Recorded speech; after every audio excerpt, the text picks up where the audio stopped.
Blue Flash Workshop. Today we'd like to show you a few things about what to watch out for when you're buying a new dry suit, because you can get it badly wrong and end up with a suit that is a waste of money.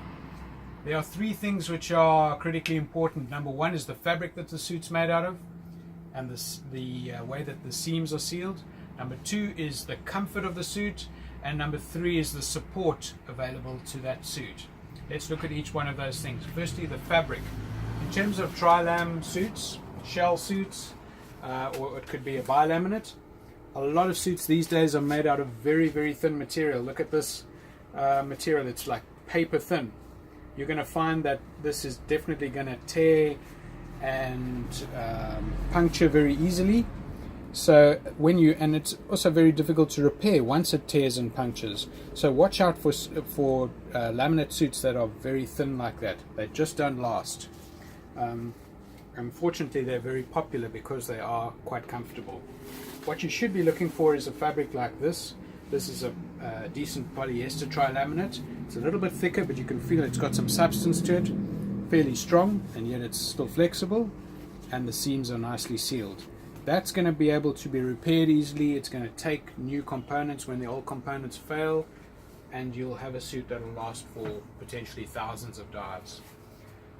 In terms of neoprene, a lot of new dry suits in neoprene are made out of very soft and flexible neoprenes like this. It's essentially like a semi-dry which has been made into a dry suit. Unfortunately, they don't last. The more flexible it is like that, they tend to not last. The neoprene just degrades with time. So you should rather be looking at something which is a bit more compressed and a bit more solid. Here's a compressed neoprene with a nice nylon outer. You can just feel that that's a more solid suit material. So this is going to take new components easily, will be easily be repaired as well. Then we look at the seams. The seams are also sort of part of the fabric, so that's important. Seams like these ones are sealed with tape. That tape's fairly solid, it's fine. This one over here, even though it was a thin suit, nice rubber tape, that's fine.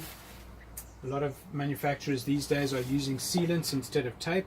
Here's one done with something which looks like Aquaseal, and that's quite nicely done, no problem there.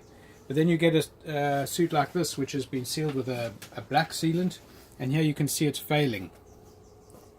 So that's not very good at all. This suit here is probably going to need to be completely retaped, and that might make it, it might just be financially not viable, and the whole suit will have to be scrapped.